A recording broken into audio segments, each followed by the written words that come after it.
The global wine market is fast-moving and competitive, and the question is often asked, does green pay? The economic benefits of a circular business model to reuse, recycle and regenerate winery materials and products are self-evident.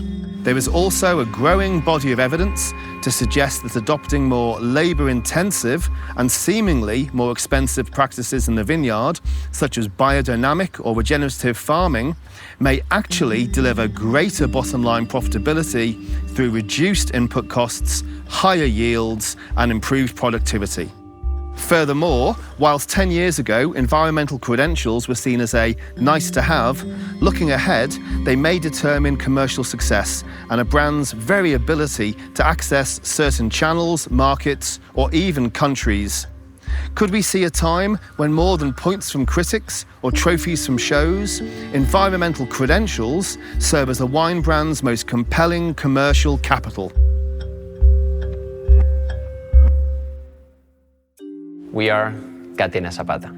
We are located at the foothill of the Andes Mountains in Mendoza, Argentina. We are Bonterra Organic Estates. We are located in Mendocino County, California, United States of America.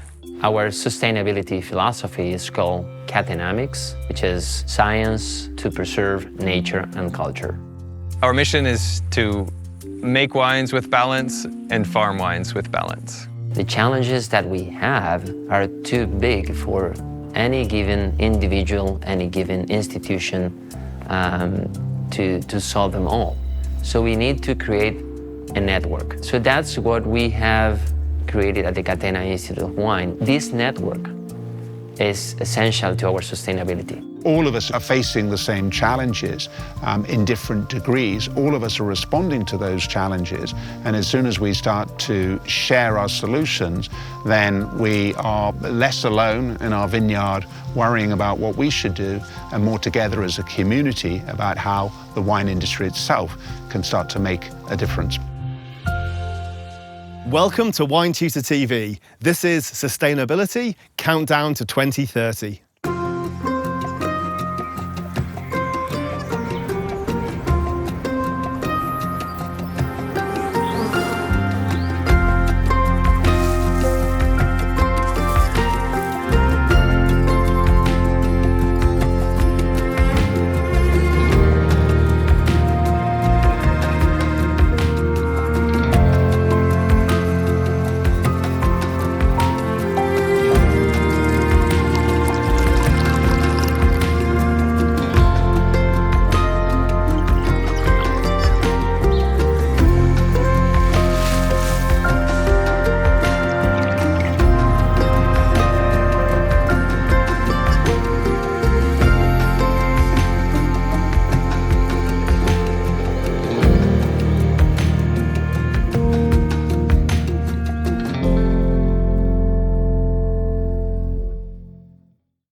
We think that organic is a common language between us and the consumer, so they understand that organic is linked to taking care of the natural resources, taking care of the soil, taking care of the products, and be less harmful with the kind of input that we use in the vineyard. Do consumers care about certification? Some of them do, some of them don't. Some of them are somewhere in between. And even if somebody doesn't care that it's certified organic or regenerative, they're going to care about how the wine tastes, and the results are in the bottle. The farming leaves scars on the earth that are easily noticeable for those that can see them. And so I can go to any farm and I can tell you quickly how healthy their soil is and what they're doing. Average consumer who's buying produce or grape wine or wine can't tell that. So that's why, unfortunately, we have to rely on certificates. Communicating sustainability is not easy. It's a very complex topic, and what the right thing to do is depends very much on the individual situation. So, for example, one of our main focuses on how we reduce the carbon emissions that come about through transportation. That's a lot for people to get their head around. It's a lot to be talking about shipment methods, kilogram kilometers, carbon intensity, and scopes 1, 2, and 3. Actually, what we find is as important is how we engage consumers in what we're doing, rather how we engage customers in what we're doing, and that's by doing the right thing. So that can be things like the fact that we have beehives on the roofs of our offices that we make honey from and that we share with some of our key customers. We communicate less than other people. Of course, we try to show all the vineyards to everybody.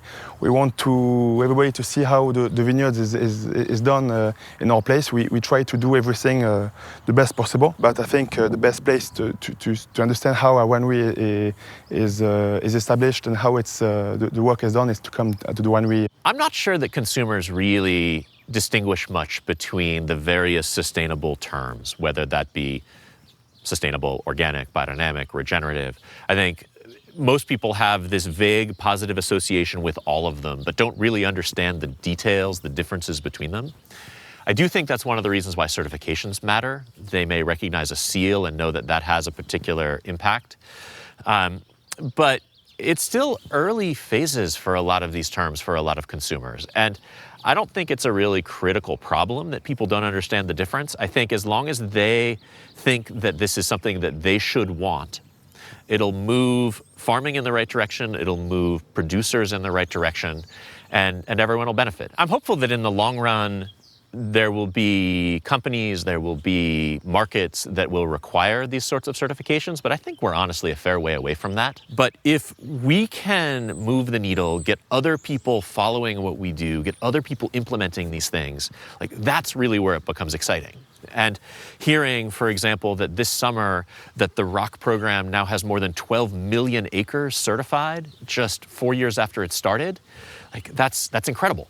I think one other aspect that's really important is that when we have a product on shelf with a seal and a stamp that says Regenerative Organic Certified, then that gives consumers and anyone in the world the opportunity to kind of join in this journey, right? Not everybody can farm 800 acres. Not everybody even has a little plot in their backyard. But even those who don't have soil or plots of land to farm or to garden with can now interact in such a way that they feel like they can, not even feel like, they are contributing to the benefit not only of each individual community, to the farm and farmer, but really to the, I'd say, to the greater impact in a world view even. It's very important for us to message this to consumers. And in the wine category, the best way to bring in our certifications and to communicate them is through the packaging, is through the labeling, is through the back label.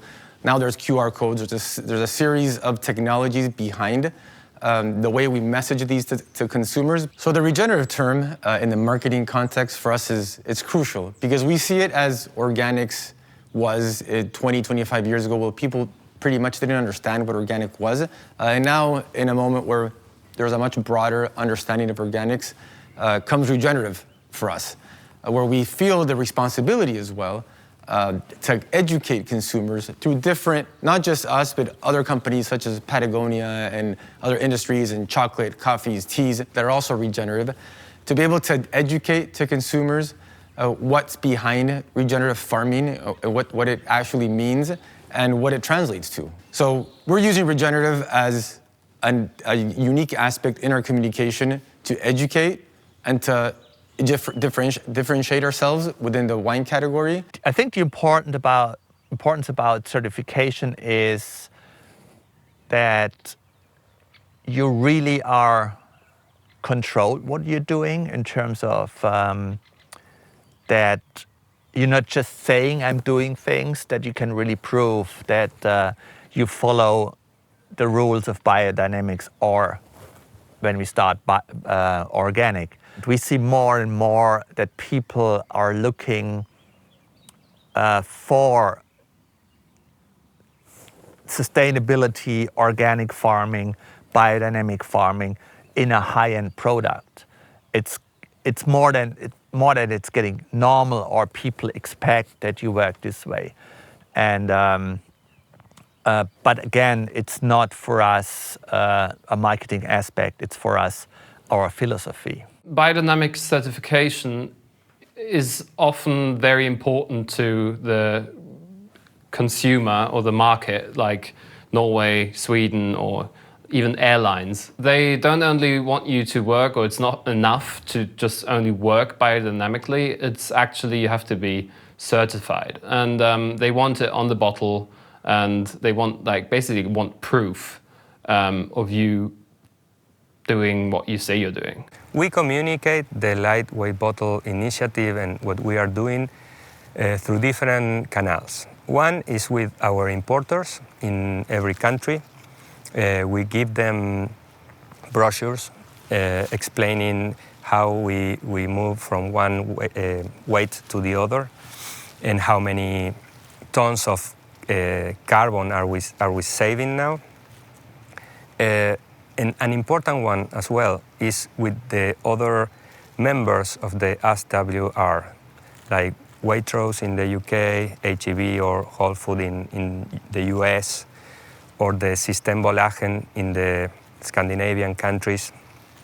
In Europe, also Tesco in the UK is interested in the footprint of the bottles and the wine. As a business, we do look to external references to see how we can learn and so certainly how we can shape our work and our thinking.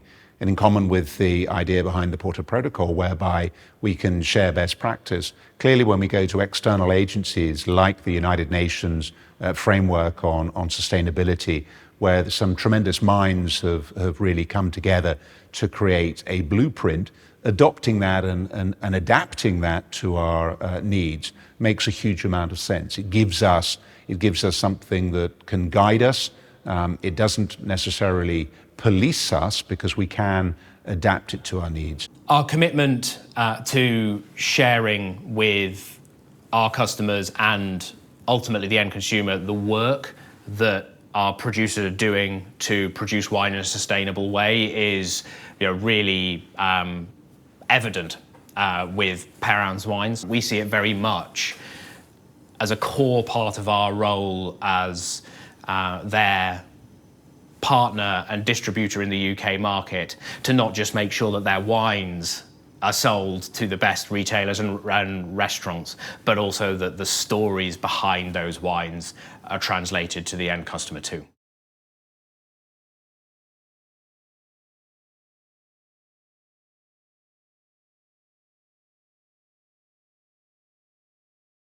A circular economy is a system where materials never become waste and nature is regenerated.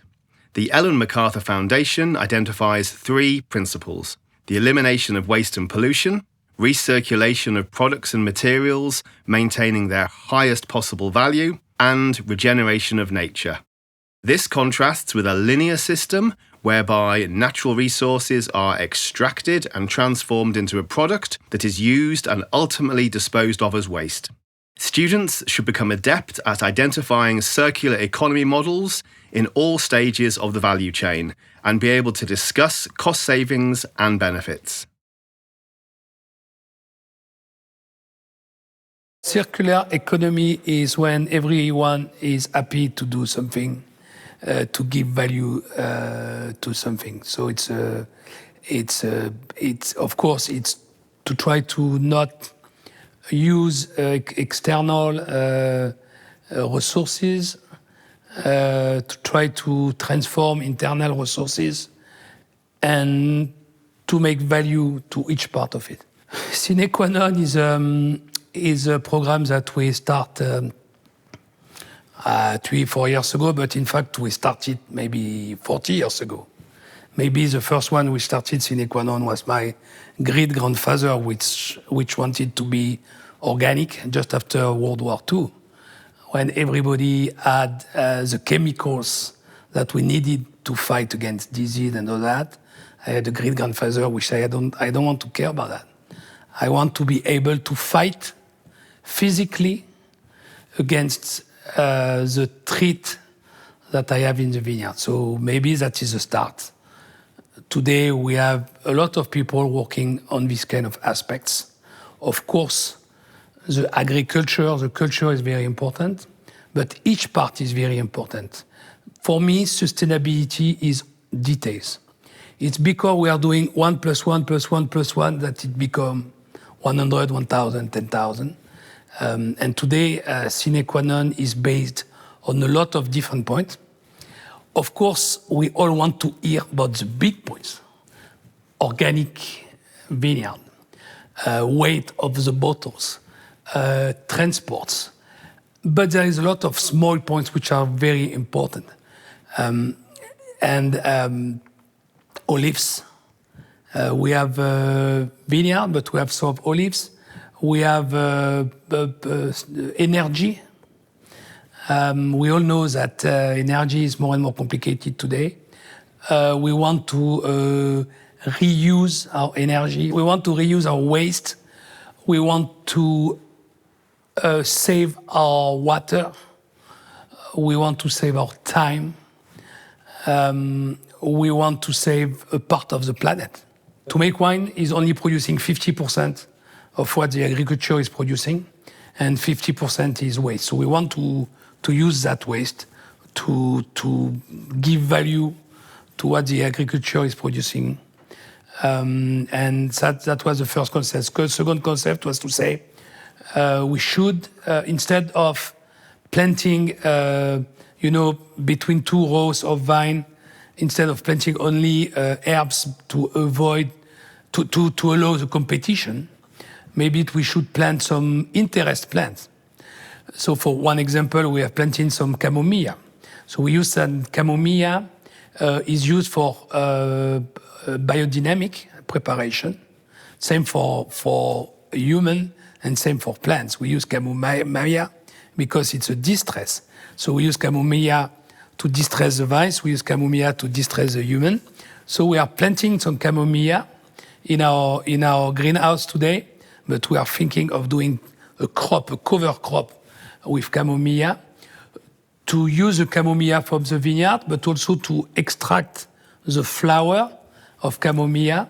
In one of our cosmetics products, we use chamomile of flower, so we will extract the chamomile, and we will use that as a distress from our cosmetic. So it's an ecosystem. We want to recreate ecosystem. Par rapport à l'expression pas de planète, pas de profit, je pense que tout est toujours circulaire et que du coup la planète nous amène du profit et que nous, quand on fait du profit, on doit prendre soin de la planète pour que ça puisse toujours perdurer. Et c'est vraiment la définition du développement durable à mon sens.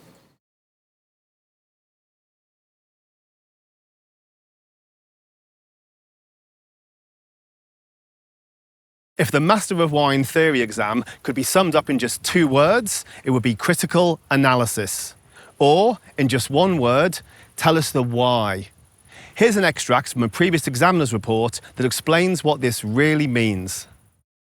The most common remark made by examiners with respect to the theory exam was the lack of critical thinking and analysis exhibited in these papers. It is important to realise that within the MW examination, many questions do not seek to just test a candidate's knowledge of a particular subject. Candidates are also required to show an opinion or make a value judgment. It isn't enough, for example, to simply state or describe what a particular producer does in one region, but this information needs to be used analytically and be part of an overall larger argument.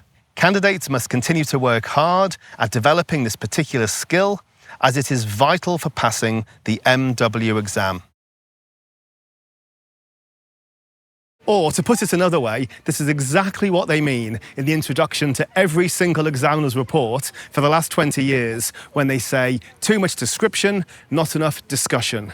They are not just looking for knowledge. What they want to see is an application of knowledge leading to an opinion. That is critical analysis. In summary, critical analysis is key to passing the MW theory exams.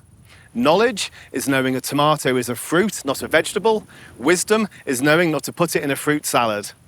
The formula for unlocking the MW theory exams is theoretical or book knowledge plus relevant examples plus the use of topic-specific vocabulary or jargon, all employed in the service of critical analysis and critical thinking, equals a pass.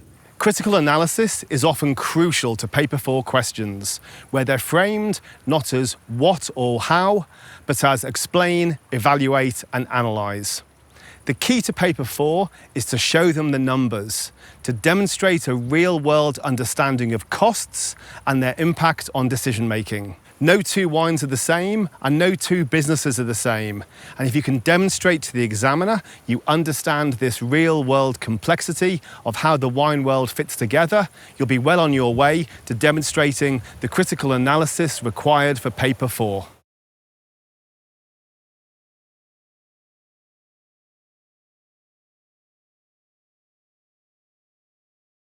As a family-owned business, we make decisions long-term, and often the person that makes the decision is not actually the person that profits from the outcome. For us and our family, a really important part of sustainability is ensuring a legacy for future generations. Family story, family business can be long-term if you go more than 3 generations, I think, because normally we always say the first generation buy the company, the second enjoys the company, and the third sells the company. And I think vineyard, it's always long-term business, because when you planted the vineyard now is not for you, is not for your children, it's for your grandchildren. So that really means long-term. Often the person that makes the wine or makes the decision to plant the vineyard somewhere in the right way is not actually the person that enjoys the wine 30, 40, 50 years later. My grandfather, when he was 82, he watched our team plant new vineyards, and he knew he wasn't going to drink that wine. And I think that's part of being in a family business, that you can't always think about today or tomorrow. You have to think about in what comes in years that you will probably not be around to witness. We put away 30% of our top wines every year since 2012. And that's another decision that my grandfather made, with knowing that we're not gonna profit from it the next 2, 3, 4, or 5 years. When you get into the wine industry, you know this is a long-term project. You're going to need some time to select where you're going to plant. Then after you decide where and you plant your vineyard, you need to wait some time, especially for producing great wines. In Argentina, we live in usually from one economic crisis to the other. There is a lot of tension around economics.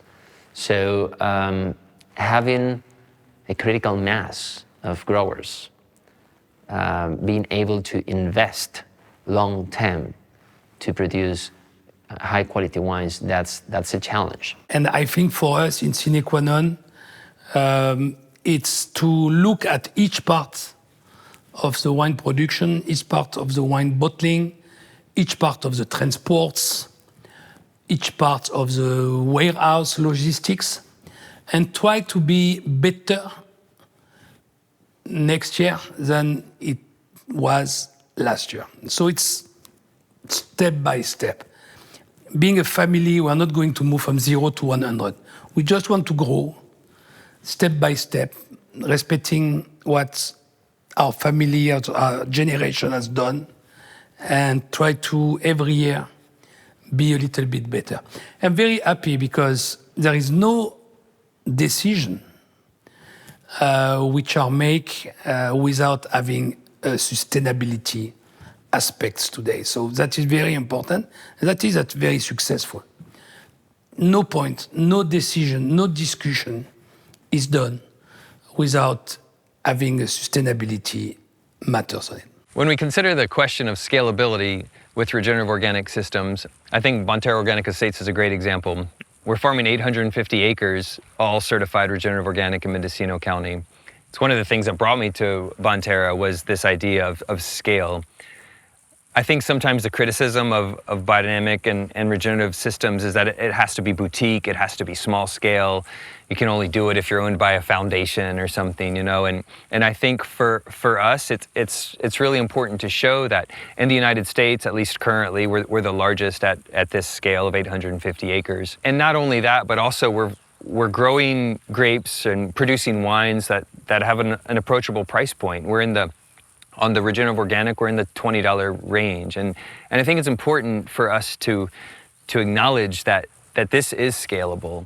Young generations are demanding that we treat soil better because they have to live here longer.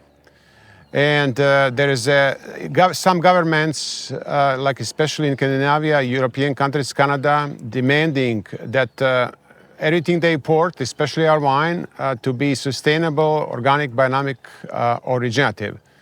So I have high hope that this is going to only be moving faster and faster, and that everybody will have to change the way they farm. People believe that if you're organic or biodynamic or regenerative grape grower, that's only good for wealthy owners that can afford to lose money. Truth could not be further from it. This is most profitable farming. So here in Napa Valley, we have concrete data. Average cost to farm 1 acre of Napa Valley vineyards is about $15,000, astronomically high. Our cost is about $11,000, much cheaper. You have to add to this also that our vineyards are lasting 3 or 4 times longer. Average Napa Valley vineyard is probably cannot last past 20 years. And there's a huge cost there. That's called depreciation. So our depreciation is 1/3 less than average Napa Valley vineyard. So combine these two things, we are about $7,000 to $8,000 per acre less, 50% less than our neighbors. So this is most profitable farming there is.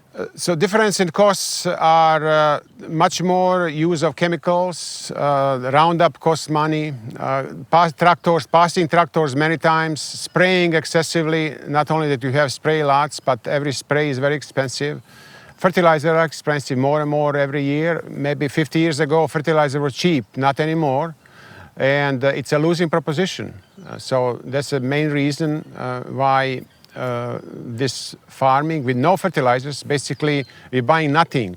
Only thing that we buy is we buy cover crop seeds at cost $50 per acre. That's the only cost. Many people blame labor cost on lack of profitability. Many very smart CEOs in the United States say we can only pay minimum wage to our workers because we cannot be competitive. But I say German worker is most productive worker in the world and highest paid. So we need to focus on productivity and efficiency, not on how cheap we get labor. Cheap labor, you get what they say, you get what you paid for. Cheap labor is not motivated. When you pay people fairly, they feel like their own company. They are so motivated. They produce. There's less mistakes. There's far more efficiency. In the long run, you pay this guy 50, 100% more. In the long run, you earn more. You are more profitable because there's no losses and there's efficiency skyrockets. There is, I say, lots of fat in what is done here in agriculture. If you can be far more efficient. We have efficient labor that is driven. You don't have to work 10 hours overtime.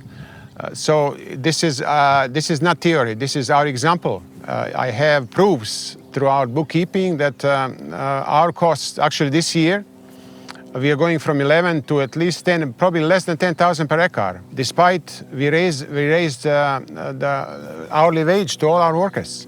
Why? We are more efficient than ever. And also we are not even bothering to do cutting of grass and stuff like that. Virtually there's no tractor work anymore. Huge savings in diesel and tractor work. So with a good organization, you would be so surprised to see how poorly these businesses are organized. So they are burning money, wasting money because they are disorganized. So I don't believe that problem is expensive labor, problem is lack of organization and lack of efficiency. So the Porter Protocol, which was launched in 2018, was a really simple idea, and that is that the global wine industry can come together to actually share real case study examples of what individual companies are doing. So one of the benefits on the Porter Protocol Solutions page is that the protocol itself brings together a lot of people from different parts of the industry. So it's not just about winery producers, it's also about logistics, it's about retailers. And so what you'll find on the solution page will be discussions, for example, about logistics. You'll see the reaction of retailers, and retailers who understand profoundly what their customers are looking for, but also understand that they themselves in their business have to carefully account for such things as their carbon footprint. And therefore, from a business perspective, them working more closely with companies that are actually able to help them achieve their targets actually becomes beneficial. But I think the key point I would look at when I'm looking through examples given by other wineries in the solutions page is what is the overall impact in business? Because climate action is not just simply about feeling good. It's about driving the bottom line. It's about being able to invest correctly and be able to make the right decisions, informed decisions, based on what other people may have previously done, that actually help make the business more profitable and therefore more able to reinvest, to grow, and to do many of the things we want to do and would like to do. I believe there's no limits in regenerative farming, and always regenerative farming will be more profitable and obviously much healthier than conventional farming. For those that believe that only small farmers with exclusive properties in Napa Valley can do this, I go back to our cost analysis. Our cost is 50% less than our neighbors. So here in Napa Valley, everything is inflated. In Napa Valley, people pay $750,000 for an acre of soil. In Central Valley, you can get it probably for $30,000 or $40,000. So we cannot compare Napa and Central Valley. I can only compare farming. Regenerative farming will always be more profitable, no matter where you do it, no matter what crop. That's a given, because you are not buying anything. You are harnessing power of sunlight and plants producing carbohydrates at no cost to you. You just have to stop killing microbes. So free microbes, and they will feed you for free.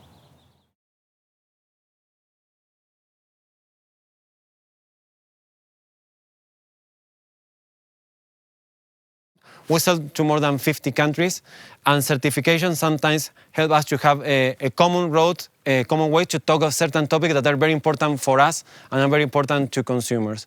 We believe that the wines always come first, so to be able to have someone willing to taste and buy our wines, we need to show everything that we are. First, we need to have great wines, but also we need to have credentials that in the top of the shelf or in the menu of a restaurant, they can highlight. For example, organic.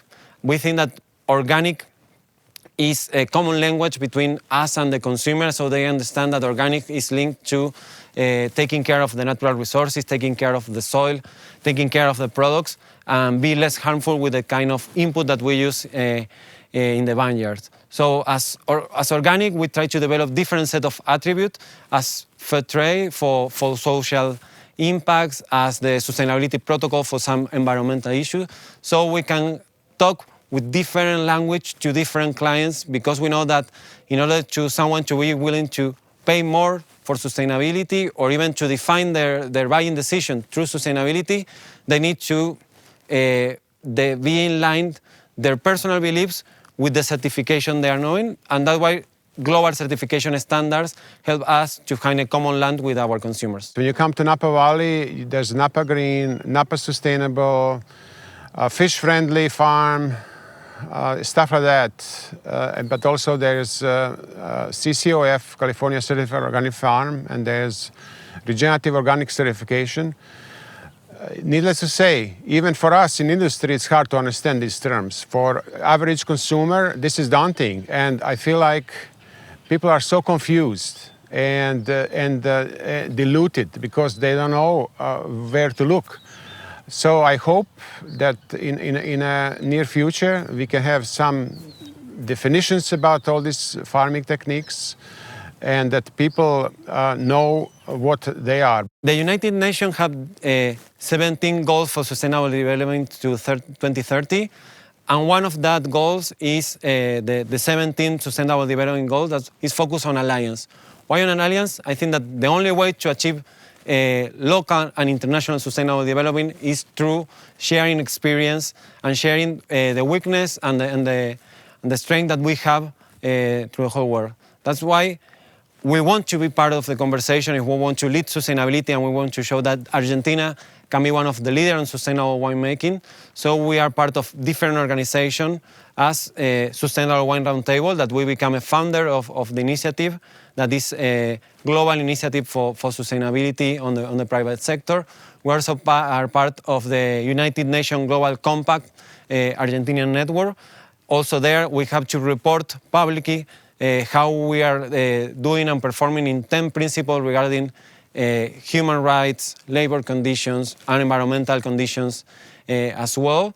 And then we are part of some specific alliance as the Catre per Mil initiative that is focused on promoting healthy soils, living soils, as a way to capturing CO2 from the atmospheres and fighting climate change, as well as having soil that can keep productive over time. One of the advantages of something like the United Nations roadmap is it deals with a number of different areas. It doesn't allow us to get trapped purely in thinking about carbon. After all, soil erosion, water usage, pesticides, herbicides, the social impact of what we do in our region, all of these things matter, and all of these things matter hugely to us here at Taylor's Port. We do undertake a carbon footprint. We do understand that that is only one part of the impact that we have in terms of the environment, but obviously it is something that can be measured and something that can be calculated. Like any business, we have the challenges of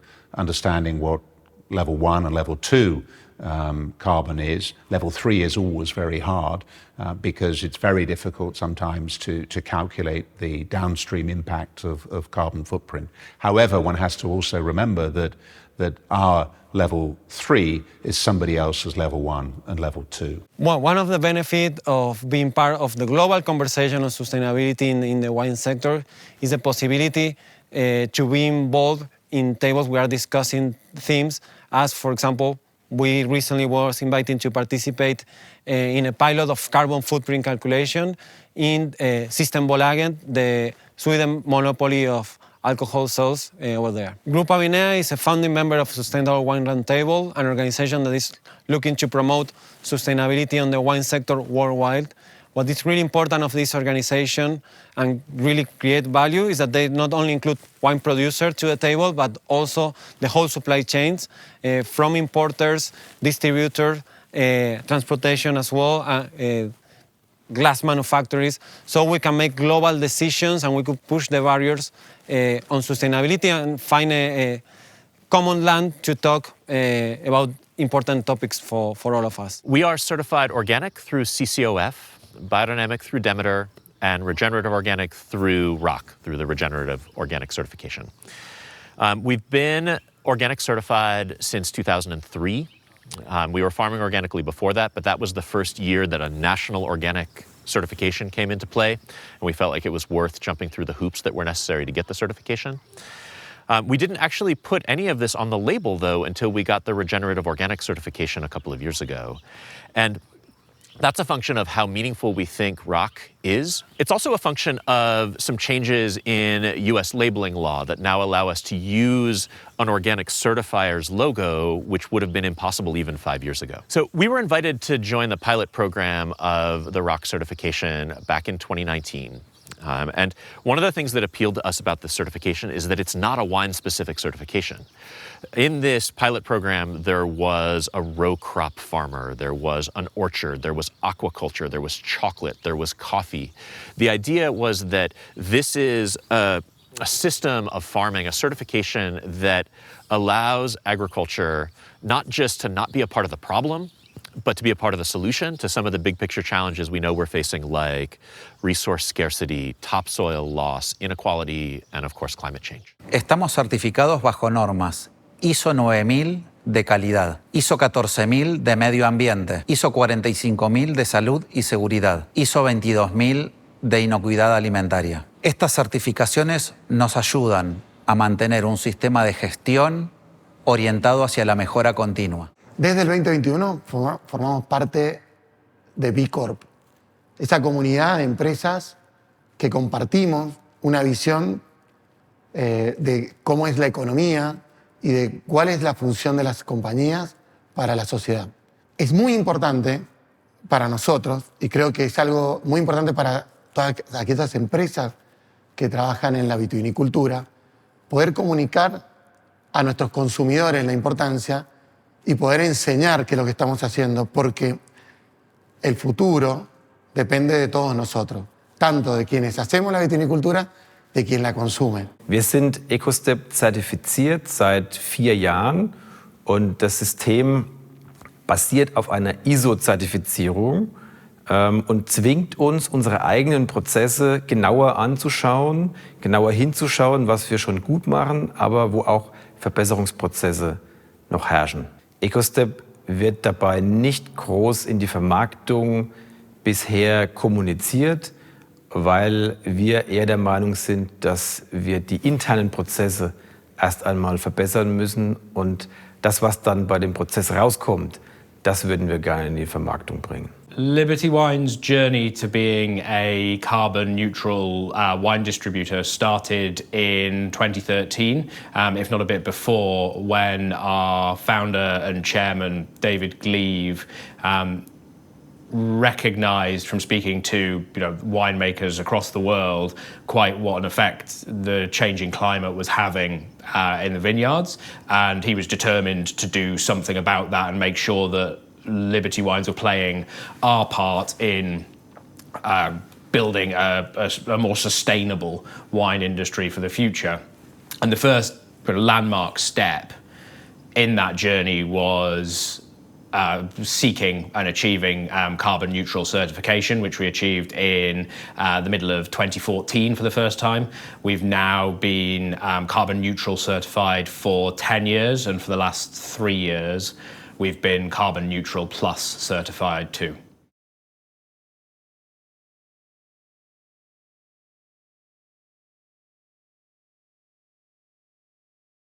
The use of real-life examples is indispensable to Master of Wine students. So here are the golden rules for the use of examples in your MW essays. They have to be original, relevant, global, accurate, specific, multidisciplinary, insightful and current. Don't forget, there are 4 more films in the Sustainability Countdown to 2030 series. Study smart, stress less.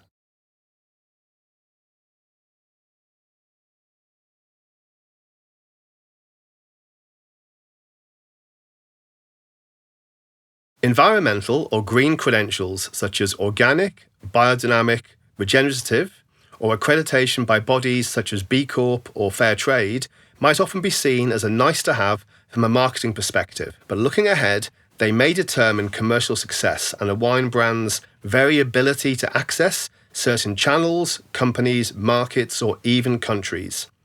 There may come a time where more than points from critics or trophies from shows, environmental credentials serve as a wine brand's most compelling commercial capital.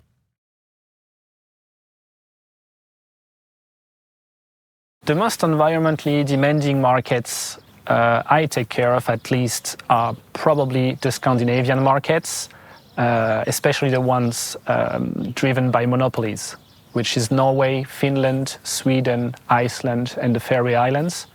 they actually joined forces recently and said that they actually want to halve their carbon emissions compared to their levels of 2019 in 2030. There's also international credentials that are being more strict, and even laws that are being more strict. Specifically in the Canadian monopolies, they're taking much care about the weight of different price points of different brands within their sets. So depending on a price point, you have to have a certain amount of weight in your bottle, which we're ahead of as well as a company. We care about our carbon footprint, of course, and the bottle plays a very important role. So that opens the doors to monopolies in Canada as well as Sweden and other European countries. But the Nordic region has been very sensitive towards organics and the way that we treat our socially our workers. And they have brought in a lot of different laws and regulations that to be part of their retail outlets that are government owned, you have to comply with certain laws. And also, what we've been doing over the decades is right on par with what they're requesting. And that, of course, gives us a very important competitive advantage when they seek for different brands, that we show the quality and we show the price point, but also we add all our credentials that a lot of our competition can't have in the California wine category. Tomorrow, I'm going to New York for a few days. We have, first time ever, we have at least 30 sommeliers coming to our distributor office, and it will be 2 hours regenerative farming presentation, and there's huge interest. If you invited them for lunch at 3-star Michelin restaurant, I don't think I will have more than 8. For me, this was unbelievable.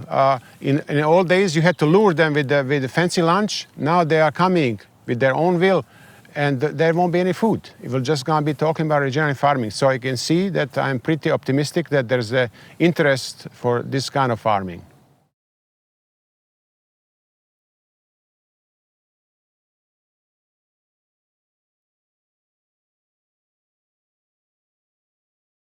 The future of wine is contested. Current trends suggest a move away from entry-level wine, and whilst consumers may be drinking less but better, the alternatives to the category have never been more prolific, from beer to spirits to legalised drugs, not to mention the generational shift from wine-loving baby boomers and Gen X to more sober-curious, low-no consuming millennials and Gen Z. Wineries are competing to prove their green credentials to an increasingly demanding consumer, while some companies and even countries may restrict commercial access in future to those brands that don't meet their environmental criteria. Students should show a clear understanding of this complex and fast-moving market, an awareness of threats and opportunities, a healthy skepticism of greenwashing tactics with specific examples to demonstrate understanding, and at all times have the data, statistics, and costs to hand.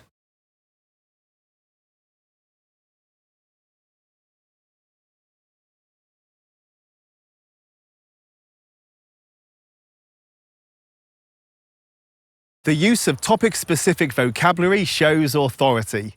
It's not emphasised nearly enough in the MW education programme that those students who employ the technical words and phrases associated with the topic under discussion have a much better chance of convincing the examiners that they know what they're talking about, and ultimately a better chance of passing. The use of topic-specific vocabulary demonstrates to the examiners that you know how a professional in the topic under discussion would talk to a fellow professional in the same field. In other words, you know the jargon. And it's knowing the jargon just as much as having the relevant examples that will get you over the line in the MW theory exam.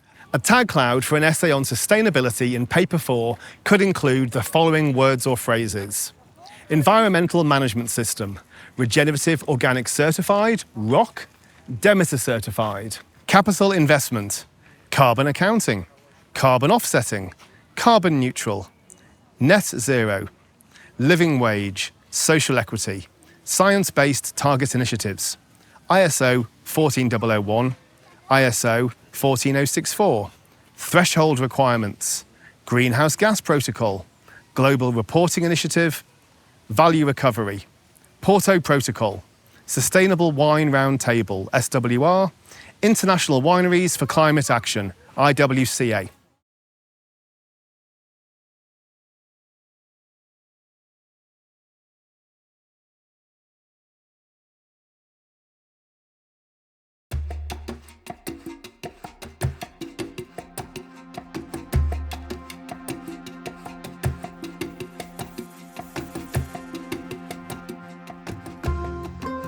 People have been talking about how tomatoes don't taste like they used to anymore. I believe that's because of the loss of soil fertility and just overall nutritional values of our products coming from a simplified system. That's even more important when you're trying to produce high quality wines. Wines are about 85% water, 40 to 16% alcohol. And what makes wine great relies on such a small percentage of its composition that I'm sure that having much healthier and vines with a lot more nutrition is the key to yield the highest, more flavorful wines. In regenerative farming, when you grow food, you basically, food becomes medicine. All consumers should care about regenerative farming because regenerative farming, through restoring health and functionality of soil, can restore balance on Earth and stop global warming. The winemakers around the world should care about regenerative farming for two reasons. It is far more profitable, you make more authentic and more profound wine, and you are part of solution. You are part of saving our planet.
We are Tablas Creek Vineyard. We specialize in producing Rhone varietal grapes and blends from the grapes traditional to the Châteauneuf-du-Pape region. We are Terrazas de los Andes. We specialize in producing Malbec wines. We are Famille Perrin. We are producing fruits, and with that we try to make wine. Grenache, Mourvèdre, Syrah, Counoise, Terre Noire, Vaccarès, Muscardin, Roussanne, Picardin, Bourboulenc, and few more. We are Catena Zapata. We specialize in producing high elevation, high quality mountain Malbec, Cabernet Sauvignon, and Chardonnay wines. We are Weingut Heitlinger and Weingut Burg Ravensburg. We produce 100% estate-grown, still and sparkling wine, all biodynamic, from Pinot Gris, Pinot Blanc, Chardonnay, Auxerrois, Blaufränkisch, and also Riesling. We are Gergich Hills Estate. We are producing wine grapes to turn them into beautiful wines. We are Bodega Argento. We are specialized in produce organic wines from terroir places, mainly Malbec, Cabernet Franc, and Chardonnay. We are Taylor's Port. We have, for the last 332 years, been producers of port wine, where we specialize primarily in quality port wine. We are Bonterra Organic Estates. We specialize in producing wines made with regenerative organic certified grapes. Somos Trivento. Nos especializamos en Malbec. At the estate, we have many grape varieties, Riesling, Pinot Gris, Gewürztraminer, Chardonnay, Auxerrois, Pinot Blanc, Pinot Noir, and Muscat. We are Fürstlich Castellsche Domäne. We produce mainly white wines, and our main varietal is Silvaner that we've been cultivating for 365 years. The favorite part of my job is to wander around the vineyards when no one's there. To be sharing wines with people. 100% working with my family. The most exciting thing about my job in running a company like this is that there's a tremendous sense of history. Estar en contacto con la naturaleza. To bring people together with a glass of wine. Hoy mi pasión va por estar como CEO, poder hacer todo aquello que soñé con la empresa cuando empecé con sustentabilidad.